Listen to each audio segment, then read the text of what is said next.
Hey everybody! Today I've got a fun design for you. We're going to make a flower all over design that involves lots of echoes and a little bit of thread buildup that looks super cool. So let me show you how it's done. Okay, best practices. I'm going to bring my bobbin thread up to the top. I'm using a purple thread on this chartreuse green because I think it would show up better for the camera.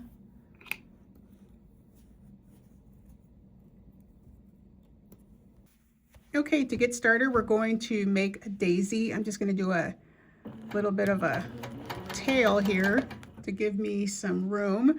And I'm going to come to a stopping point and start making my little flower petals. Once I get back to my starting point, I'm going to echo.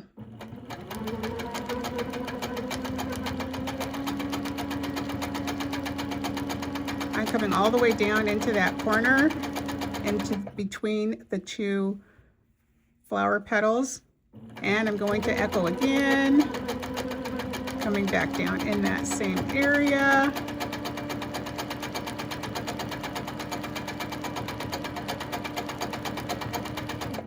And you can do this as many times as you want. I'm going to go around one more time. And you can see I'm getting some of that thread buildup right there. Okay, so there is our first flower. You can come out of this flower in between two petals anywhere you want. I'm going to come up here, make another little vine just to give myself some room so I can build out my next flower and those petals. So I'm going to start. You can make as many flower petals as you want. I usually try to stick around 5. That's like my thing. I don't know why. But again, I'm just going to echo. Get back to that starting point, and I'm going to continue to echo again. Just keep on going. When I get back to my starting point, I'm going to go one more time because that's just how I like it. Coming down and touching in between those two flower petals where I started. And you can make these like super big and it would look very cool. I'm going to come back out up here on the top because I'm going to go in a straight line and then I'm going to come back down. That's just how I like to work. I either like to work across from left to right or right to left, or down, up and down. And that's how I like to build my rows. Make my vine. This looks like a good point. I'm going to stop and make my petals. And I have to tell you a quick story about these colors, chartreuse and purple. Back in the 80s, I was a garment sewer and I sewed most all of my clothes. And I made these purple MC Hammer pants. If you don't know what those are, they were the really baggy pants with the tapered ankle. And I made it out of this crinkle fabric. And so then I also made a blouse that was this chartreuse green color with purple accents on the cuffs, the collar, and on the pockets. And I think I had I think the buttons might have been purple too, but I thought I was really something. I thought I was so innovative because look at me, I made this, and look at these colors. It was so 80s. So when I started to do this, picked out this fabric, I'm like, oh, I gotta use purple for my thread color. I think it just kind of looks fun together, and it always reminds me of my MC Hammer pants. So we just keep coming around and just experiment with this design and see how you like it. If you have a bigger flower, or if you like it better if you don't go around and don't echo so many times. Now that I'm up here at the top, I'm going to just kind of go over here to the side and make my next one.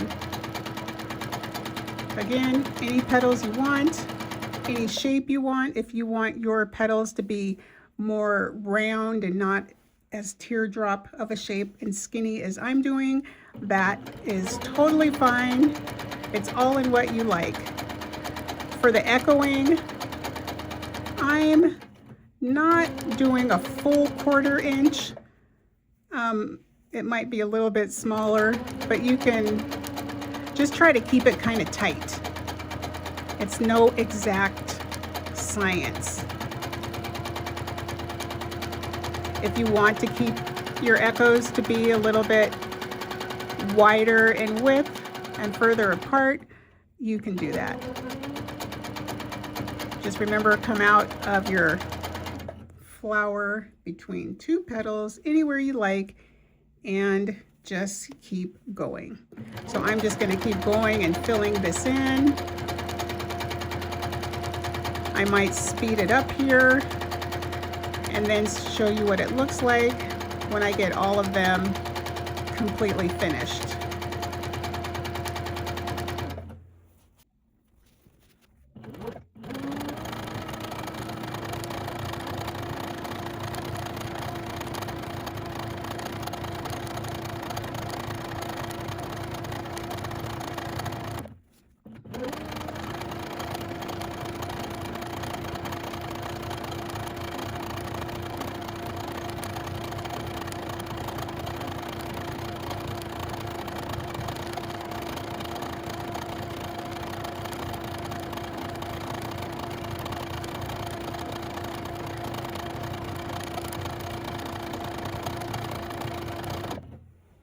One thing that I do want to mention is make sure you leave enough room to make that big flower petal. If you want yours to be really large, make sure you do a vine in between your flowers that is fairly large, that gives you enough room to accommodate multiple rounds of echoes.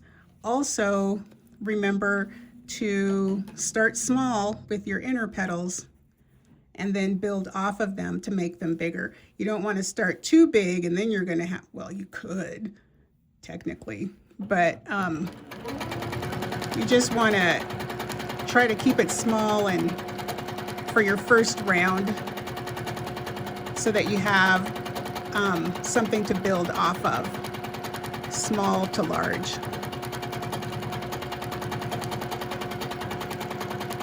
Okay, I'm going to finish this up and I will meet you back here at the end.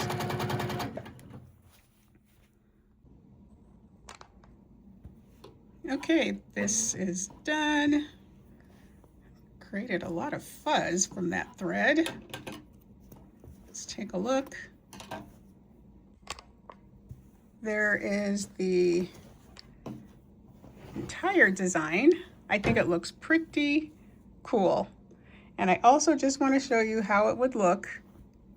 You can also, I did this one in purple and yellow thread. So it's kind of fun. So just play around with it. Have some fun with your threads. It'd make a great all over design.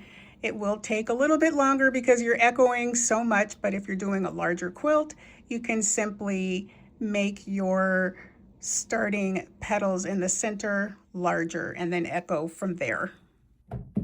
Okay, that's it for this tutorial. Our echo flower is done. I hope you like it. For more quilting inspiration, do remember to like and subscribe. And if you need a bit of more quilty community and you want a little extra encouragement, do think about joining my Evolve membership. I will put a link below. Thanks for being here.